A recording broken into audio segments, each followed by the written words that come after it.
Ja, grüß euch beieinander und einen sakrisch Gurden. Jetzt Kasperl. Ja, was passiert? Nichts. Nichts Großartiges zumindest. Rainer hat noch nicht weiteren Content ins Internet gepimmelt. Ich bezweifle auch, dass dieser, nennen wir es mal Podcast, eine weitere Folge bekommt, aber es könnten ja noch Zeichen und Wunder geschehen. Weswegen ich mich heute noch an euch melde, ist, wir haben ein Interview. Rainer hat ein Interview gegeben an eine Zeitung. Und da ich ein fast so dämlicher Lesedulli bin wie er hier, hat mir die liebe Annette Mulle einen Gefallen getan und mit ihrer zauberhaften Stimme hat sie diesen Artikel für uns zusammengefasst. Es ist ein Interview, das an hanebüchenem Bullshit auch wieder strotzt.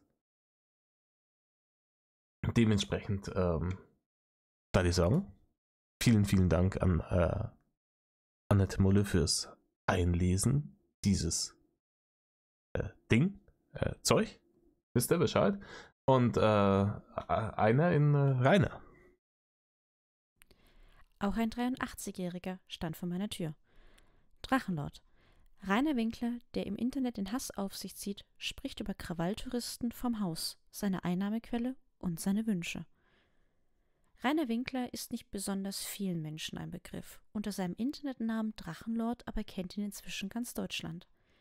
Der 32-Jährige aus dem Dorf Altschauerberg, Landkreis Neustadt-Eichstätt-Windsheim, provoziert mit seinen Videos auf YouTube die Netzgemeinde. In Scharen pilgerten die Hater zu seinem Wohnhaus. Es folgten Scharmützel über Scharmützel. Im Exklusivinterview mit unserer Redaktion spricht er über sein Leben und warum er von YouTube nicht lässt.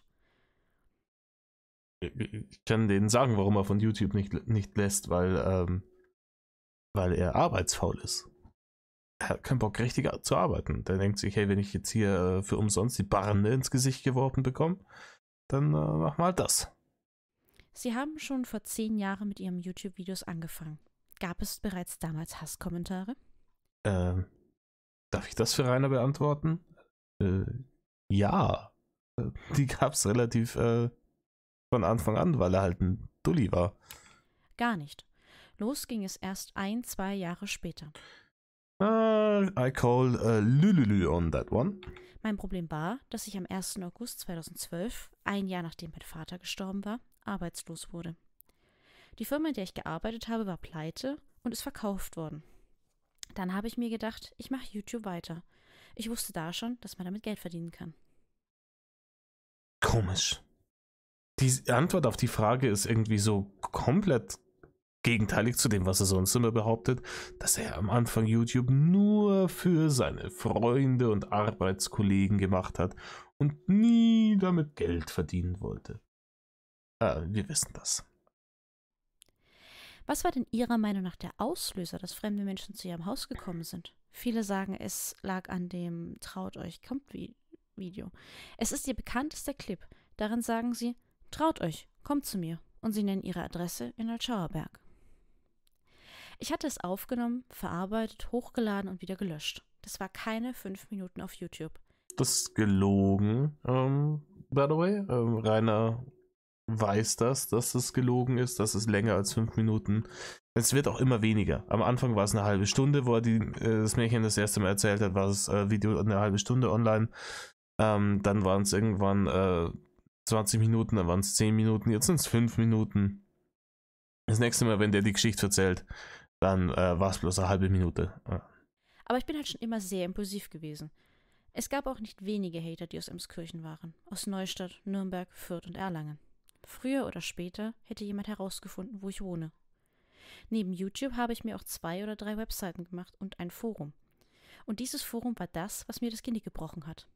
Es gab eine Gruppe von Leuten von einem nationalsozialistischen Black Metal Forum, also NSMB, die kamen auf mein Forum rüber und haben angefangen, bei mir Stress zu machen und von mir Sachen zu veröffentlichen. Das mit diesem nationalsozialistischen Black Metal Forum ist auch so ein Ding, was er da wieder labert. Waren das Passwörter? Nee, Passwörter nicht, um Gottes Willen. Aber zum Beispiel Nacktbilder. Und die haben gedacht, damit können sie mich treffen. Wenn man bedenkt, dass ich später einen Pornhub-Account aufgemacht und selbst Pornos hochgeladen habe, ich wollte den Leuten zeigen, ihr könnt mich mal. Das ist halt auch wieder gelogen. Die Nacktbilder, die von ihm aufgetaucht sind, sind die Pimmelbilder, die er ungefragt an Frauen geschickt hat, die nicht sehen wollten und ja, auch nicht darum gebeten hatten. Und die sind halt irgendwann an die Öffentlichkeit gekommen. Und ich glaube, seinen ersten Pornhub-Account hat er erst Jahre später aufgemacht. Also es ist halt, da bastelt er sich so die Geschichte wieder so zusammen, wie er das gerade so für lustig hält. Ab wann haben sie mit YouTube Geld verdient? Relativ schnell. Aber man muss unterscheiden, Geld verdienen oder davon leben können. Davon leben kann ich genau genommen erst seit 4 Jahren. Man verdient als großer YouTuber einmal durch die Videoaufrufe, aber das ist der kleinste Teil. Dazu kommen Spenden und Mitgliedschaften, die kostenpflichtig sind. Und Merchandise oder Einnahmen durch Sponsoring.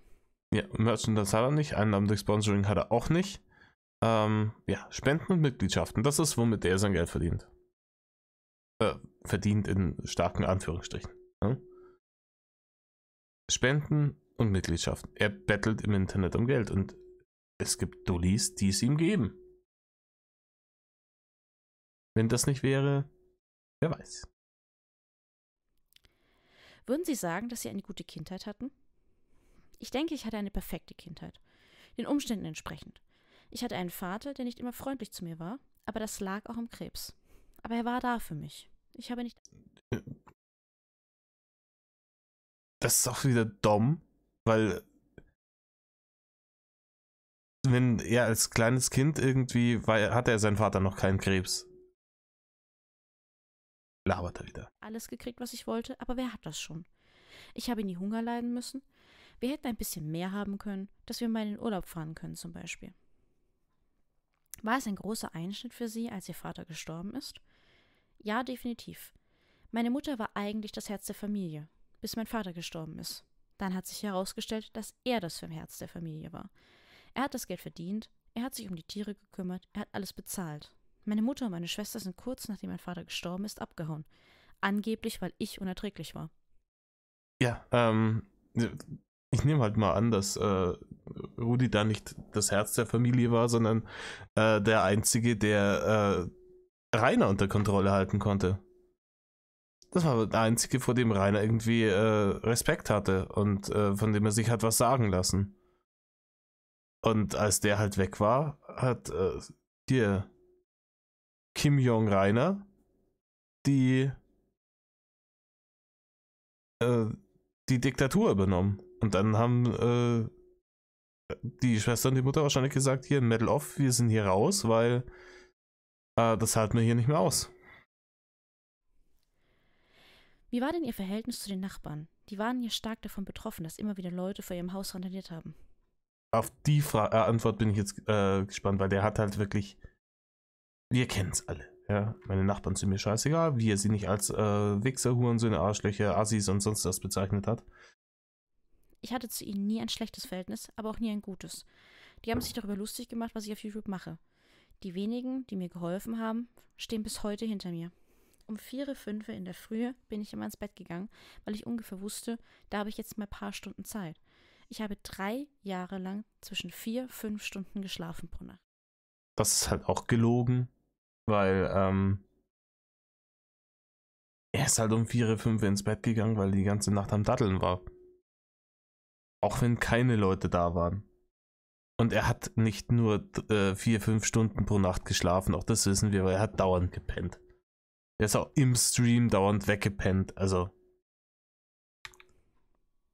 Weil sie Sorge hatten, dass jemand kommt? Meine Sorge war, die klettern über den Zaun und bauen irgendeinen Scheiß. Ja, am Zaun rütteln, ne, Scheiße bauen, ne. Ich war wie eingesperrt in dem Haus. Ich habe in den Sorry nochmal für die vielen Unterbrechungen, aber er war wie eingesperrt in dem Haus.